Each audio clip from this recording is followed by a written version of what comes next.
क्या आपके भी पीरियड्स नॉर्मल हैं और आपको प्रेगनेंसी नहीं हो रही है? तो इसका क्या मतलब हो सकता है? क्या रीज़न हो सकता है? और इसके लिए हमें क्या करना चाहिए? आज की इस वीडियो में मैं आपको साइंटिफिकली प्रूवन कुछ ऐसे टिप्स बताऊंगी जो कि आपकी फर्टिलिटी को 10 टाइम्स बढ़ा देंगे। लास्ट वाला टिप बहुत इंपॉर्टेंट है, तो वीडियो को अंत तक ज़रूर देखिएगा। आपका साइकिल फॉर 28 डेज़ का है। आपका साइकिल 28 डेज़ का है। ओव्यूलेशन 14th डे पर होता है, 14वें दिन होता है। तो आपको एग्जैक्टली 14वें दिन पर ही रिलेशन नहीं बनाना है, उससे 2 दिन पहले और उसके 2 दिन बाद भी आपको रिलेशन बनाना पड़ेगा। ऑल्टरनेट डेज़ पर, हर दिन नहीं, ऑल्टरनेट डेज़ पर, एक दिन छोड़ करके एक दिन। तो मानिए साइकिल के 10वें दिन से लेकर 18वें दिन तक ऑल्टरनेट डेज़ पर रिलेशन रखना पड़ेगा, जिससे कि आपको प्रेगनेंसी हो जाएगी। ओव्यूलेशन के कुछ लक्षण होते हैं। आपका जो सर्विकल म्यूकस है वो अंडे जैसा हो जाएगा, एग वाइट जैसा हो जाएगा, बहुत ज़्यादा चिपचिपा होगा, बहुत ज़्यादा स्ट्रेची होगा और आपको समझ आ जाएगा कि बात आती है ओव्यूलेशन प्रेडिक्शन किट, जिससे कि आप अपने ओव्यूलेशन का सही पता, सही समय का पता कर सकते हैं। मैं उसका लिंक डिस्क्रिप्शन में ऐड कर दूंगी, आप परचेज कर सकती हैं। एग और स्पर्म का टाइमिंग मैटर करता है। कुछ महिलाओं में ये हैबिट होती है कि वो रिलेशन बनाने के बाद तुरंत उठ करके यूरिन पास आउट करने चले जाती हैं, एक्सपेक्ट करती हैं कि फिर प्रेगनेंसी भी रह जाए। तो ऐसा नहीं होता। बहुत सिंपल सा फॉर्मूला है, आपको 10 से 15 मिनट लेटना है। अब कुछ महिलाएं ऐसी भी होती हैं जो कोई बता देता है कि आपको 30 मिनट लेटना है, 1 घंटा इसी तरीके से लेटे रहना है। तो ऐसा नहीं है। आपके स्पर्म को आपके यूट्रस में ट्रैवल करने के लिए केवल 10 से 15 मिनट का ही टाइम लगता है। तो उतने ही टाइम तक आप लेटें, उसके बाद आप जा करके वॉशरूम यूज़ कर सकती हैं। तो ये भी सबसे ज़रूरी चीज़ है, केवल 10 से 15 मिनट, नॉट मोर देन 10 से 15 मिनट। हम बात करते हैं नंबर 3 की। नंबर 3 आता है मेल पार्टनर का क्या रोल है। देखिए, मेल पार्टनर 40% जो इनफर्टिलिटी होती है वो मेल पार्टनर के कारण होती है। हस्बैंड की सीमन रिपोर्ट करानी सबसे ज़्यादा ज़रूरी है। 2 से 3 दिन के गैप में आपको हस्बैंड की सीमन रिपोर्ट करानी चाहिए। इसके बाद आते हैं सप्लीमेंट, जिसमें कि जिंक है, विटामिन सी है। तो इसकी जो टैबलेट्स हैं वो पुरुषों को लेनी चाहिए, जिससे कि आपके स्पर्म की क्वांटिटी और क्वालिटी बहुत ज़्यादा बेहतर हो जाए। अब कुछ लोग होते हैं जो बहुत टाइट अंडरगारमेंट्स पहनते हैं, जो पुरुष बहुत टाइट अंडरगारमेंट्स पहनते हैं, उनमें भी जो है स्पर्म की मोटिलिटी कम हो जाती है, डेड स्पर्म ज़्यादा हो जाते हैं। एक चीज़ होती है, लैपटॉप का बहुत ज़्यादा यूज़ कर रहे हैं, थाई रीजन पर आप लैपटॉप रख करके जो है चला रहे हैं और बहुत लंबे समय तक ऐसा हो रहा है, 2 घंटा हो गया, 3 घंटा हो गया, 4 घंटा हो गया, रेडिएशन के कंप्लीट एक्सपोजर में है, जिससे कि स्पर्म की क्वालिटी ख़राब हो जाती है। तो जो लोग स्मोकिंग करते हैं, अल्कोहल लेते हैं, तो उनमें भी स्पर्म की क्वालिटी ख़राब हो जाती है। तो सबसे पहले सीमन रिपोर्ट कराइए। दूसरा, आपको जिंक और विटामिन सी के सप्लीमेंट्स लेने चाहिए, या आप नेचुरल सोर्स से भी ले सकते हैं।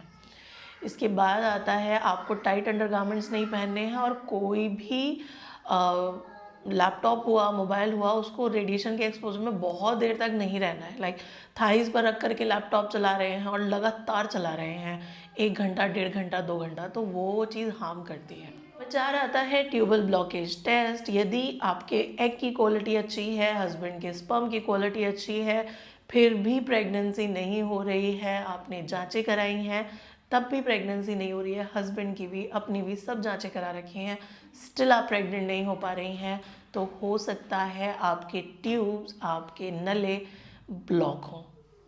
ये एक सबसे बड़ा कारण हो सकता है और इसको देखने का कोई ख़ास सिम्टम नहीं होता। यदि आपको ब्लैक कलर की ब्लीडिंग आ रही है, एकदम डार्क ब्लैक कलर की आपको ब्लीडिंग आई है और हल्की सी ब्लीडिंग वो आई थी, तो वो शायद इंडिकेट कर सकता है कि आपके ट्यूब्स ब्लॉक हैं। Hormonal imbalance, PCOD, thyroid. देखिए, कभी कभार ऐसा होता है कि हार्मोनल इम्बैलेंस में भी पीरियड्स आपके बिल्कुल नॉर्मल होते हैं एंड स्टिल प्रेगनेंसी नहीं हो रही होती है। कुछ सिम्टम्स आपको नज़र आ रहे हैं, चेहरे पर दाने निकल आए हैं, एक्ने आ गए हैं, या आपको अनवांटेड हेयर्स हो रहे हैं, इस रीज़न में हेयर्स आपको निकल आए हैं, वज़न लगातार बढ़ जा रहा है, हिप रीजन के ऊपर फैट आ रहा है, तो हो सकता है पीसीओडी हो, बट पीरियड्स आपके रेगुलर हैं। आपको हाइपोथायरॉइडिज्म हो सकता है, तो T3, T4, TSH की जांच करानी सबसे ज़्यादा ज़रूरी है। वहीं छाती से यदि आपको दूध या पानी आ रहा है, अब आप अनमैरिड हैं और आपको ब्रेस्ट से थोड़ा सा भी पानी आ गया, तो आपको लगता है कि किसी को बताऊंगी तो कोई क्या सोचेगा। यदि आप ये बता देती हैं, शेयर कर लेती हैं, तो प्रॉब्लम ठीक हो जाती है, नहीं तो कंडीशन ख़राब होती चली जाती है। तो छाती से यदि पानी या दूध आ रहा है तो बिल्कुल भी नज़रअंदाज नहीं करना है। आप मैरिड हैं तब भी, अनमैरिड हैं तब भी। हमारे ओपीडी में बहुत सारी महिलाएं आती हैं, अनमैरिड लड़कियां आती हैं, ज़बरदस्ती पूछने पर वो लोग बताती हैं कि हाँ हमें ब्रेस्ट से दूध या पानी आ रहा है, लेकिन जो साथ में मदर आई है वो तुरंत ये बोलती है कि ये तो बच्चे के टाइम पे होता है, अनमैरिड लड़की को कैसे छाती से दूध या पानी आ सकता है। बट ऐसा नहीं है। यदि आपके हार्मोन इम्बैलेंस है, यदि कुछ ना कुछ अंदर गड़बड़ी बड़ी चल रही है, तो ऐसा हो सकता है। तो हार्मोनल इम्बैलेंस ज़रूरी है, T3, T4, TSH की जांच करानी ज़रूरी है, सोनोग्राफी TVS कराना ज़रूरी है। उसके अलावा FSH, LH, प्रोलैक्टिन की जांच करानी सबसे ज़्यादा ज़रूरी है। तो अब हम बात करते हैं डाइट एंड सप्लीमेंट्स की। फॉलिक एसिड के सप्लीमेंट्स आपको लेने चाहिए। आप प्रेगनेंसी प्लान करने से 3 महीना पहले फॉलिक एसिड की 1 गोली खानी शुरू कर दीजिए। नंबर 2 आते हैं, आपको विटामिन सी लेना है। विटामिन सी का आप सप्लीमेंट्स के रूप में भी ले सकते हैं और आप अपने डाइट में, अपने खान पान के स्रोत से भी ले सकते हैं। तो विटामिन सी बहुत सारी चीज़ों में होता है, आप विटामिन सी का सेवन कर सकते हैं। उसके बाद आता है ओमेगा 3, जो कि मछली में है, वॉलनट में है, फ्लैक्स सीड्स में है। आपको इसका सेवन करना चाहिए। जंक फूड, शुगरी फूड को अपनी डाइट से अवॉइड करना है। हाइड्रेशन बहुत ज़रूरी है। 8 से 12 ग्लास पानी हर दिन में आपको पीना चाहिए। आते हैं स्ट्रेस को कम करें।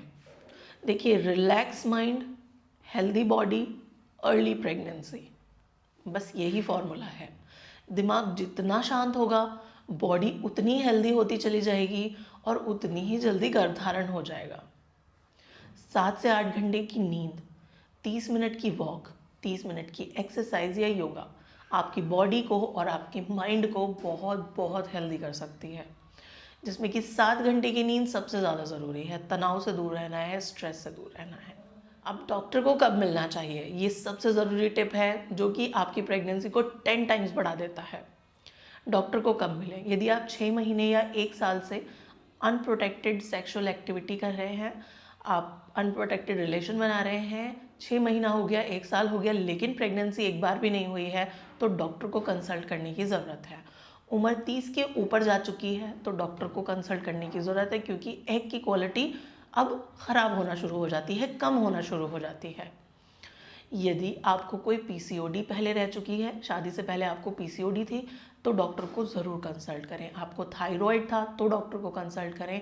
छाती से कभी दूध या पानी आने की समस्या हुई है तो डॉक्टर को कंसल्ट करें।